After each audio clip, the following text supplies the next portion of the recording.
I'm Vanessa Jackson. I'm a writer, host, and comedian, and I currently write for a late night show on NBC.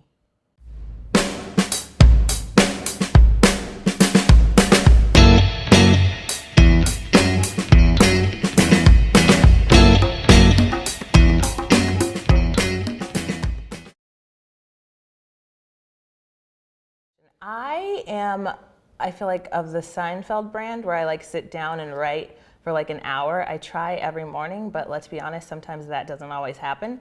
But yeah, I try to like sit down and write word for word. There's a lot of people who write just like on stage, and I do not know how they do that. And I have so much respect for people who just get up there and they're like, now I have a joke. I like need to like write it sentence for sentence. It's crazy. I like a hybrid, I guess, in a sense. Like I write it out verbatim, and then when I'm on stage, I try to like be in the moment, and like if something happens, I'll try to riff things and see if they're funny that way. But yeah, the very first time I did stand up, I was told to go not prepared at all, just like go up there. And it was at 2 a.m. in a bar in LA, and I had nothing prepared, and I bombed so hard for 3 drunk men. So that was awful. And never again. That's the day I decided I'm gonna write stuff down. So when you can't make people who are inebriated laugh, that's a bit of a struggle. I think I went up there, I told a story, but it was a story. I'm not a storytelling comic. Like Kevin Hart is really good at that. There's a ton of comics who are like good at telling stories. I like to like write jokes on like specific moments. And I tried to tell a story, and boy, oh boy, went off the rails very hard. I was like, is this not funny, or is it late at night? And they're like, no, it's not funny. And I was like, cool, great. Yeah, I told a story about one time in college. I was like running the phones for the admissions department while everybody else was off campus. And this guy called and was on the phone with me for 3 hours. Extraordinarily racist man. I went to like a private Christian university, so a lot of white people. And I forget exactly what he said to me on the phone, but it ended with like, you know, those people. And he's talking about people of color.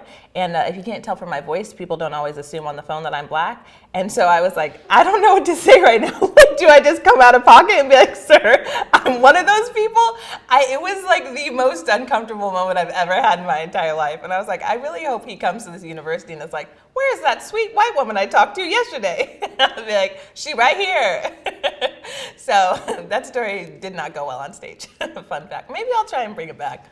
Maybe not. I don't even remember the full brunt of it, but he was like disabled, I think, physically disabled, and like his wife, he was talking about his wife did not like her, was not a fan. He just really needed to talk to someone. I don't even remember what he called the school for. I think he just called to talk to someone. That was the vibe I got. After like, and why did I stay on for 3 hours? I don't know. I have no idea. A couple times people would call and I would be like, oh, there's another person on the line. He was like, I'll wait. And I was like, cool, great. You will wait, won't you? And he did wait. I don't know how I got him off the phone. What a fun journey we've been on. I feel like I think I'm always discovering it. When I started off initially, my whole goal wasn't to do comedy. I started off like wanting to be like a Juliana Rancic or like a Ryan Seacrest on a red carpet. And then I did a hosting class, and a girl was like, you always make me laugh, which was not the point of the class. And so I was like, okay, cool, I got something there. And so I started taking like classes at Second City in Hollywood, not the prestigious one in Chicago. And then from there started doing stand-up, discovered that I love stand-up, love writing jokes. So I feel like it's always evolving. I'm always big on like gratitude and always being grateful for where you are. So I'm very grateful for where I'm at and how far I've gotten in my career, but I'm always like looking for new opportunities to be creative and kind of expand my skills. I think the opposite. I think my person shaped my craft. That sounded very creepy. I feel like as like a comedian specifically, and like my favorite thing to do is stand up, I feel like you have to bring your whole self to that. And like if you're not being real on stage, no matter who you are, like people will sense it. If you think that you're a different thing, like people have walked on stage and they're like, I know what you're thinking. The prom queen just walked in, and we're all like, we were not thinking that. And the audience will tell you like really quickly. And so I love that part about stand-up, because you just like, you have to bring yourself to your craft. It doesn't really work the other way around. You can't craft an act around who you want to be. You have to craft it around who you are. Because if you're pretending to be someone else, it's not funny. And I feel like people can always sense it if you're putting on airs or pretending to be. And stand-up is interesting too, because if you're pretending to be like too cool, then people are like, oh yeah, you're not that cool. Or if you're pretending to be like, oh my gosh, I'm so nerdy, people are like, we don't feel that from you.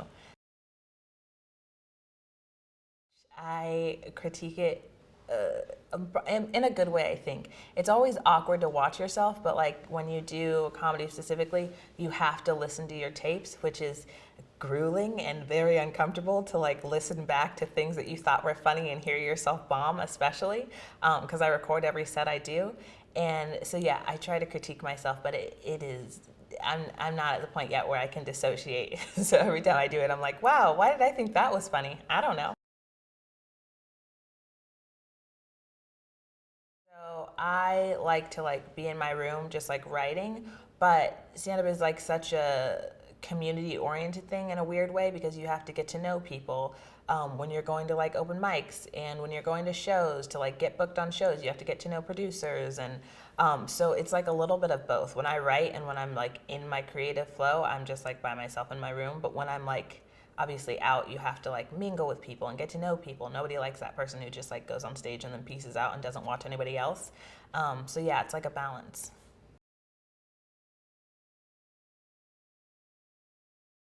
Like a John Mulaney or like a Kevin Hart style, who I am currently is me. I can't think of like anyone who I'm like, and not because I'm so good. I don't imitate anyone. It just I don't want to be like Chris Rock, and people be like, no, that's not at all your vibe. Your vibe is the girl who does open mics. It would probably be Dave Chappelle, and the punchline would be hire me because that would be a joke in and of itself.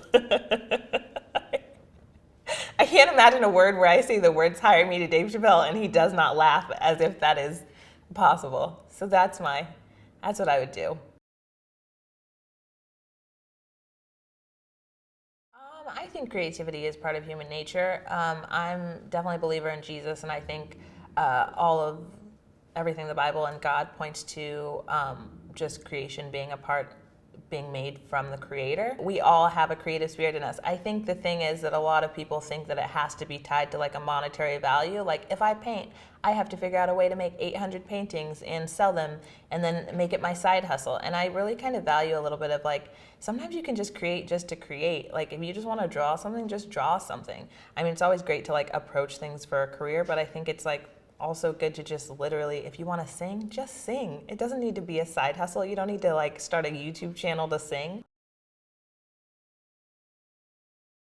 I would hope that I would achieve a level of success where I get to be who I am, and if that's not possible, then I don't want it.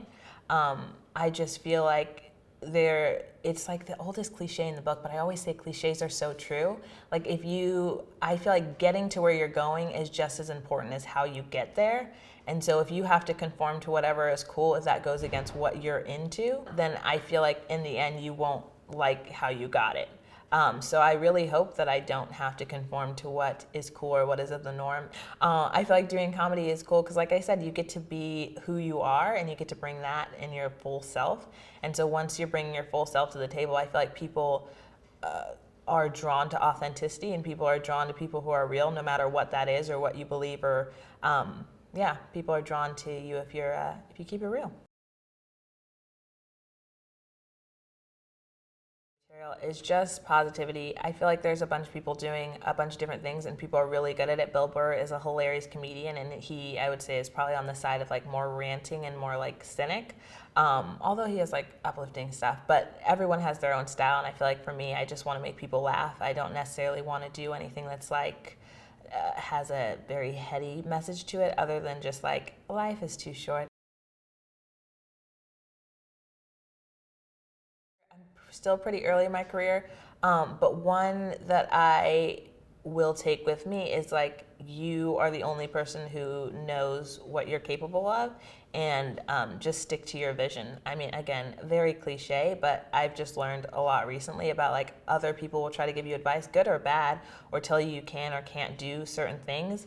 And you're the only one who truly knows what you're capable of. So if you believe that you can do something, just say thank you so much and then go work on your craft.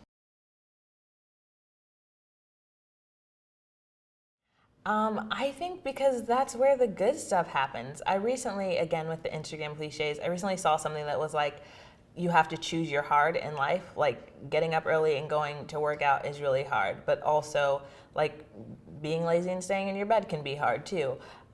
Like you have to choose your hard, and I feel like all of the good stuff happens when you decide to take a risk, whether that's in love and career and whatever.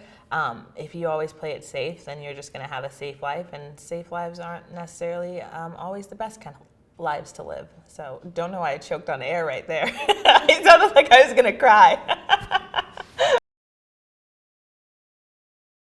Live, laugh, love. Can't believe I just said that on camera, but it's cool. That's my vibe. Live, laugh, love. That's what I want people to get from my comedy. That and but first, coffee. All the Instagram cliches.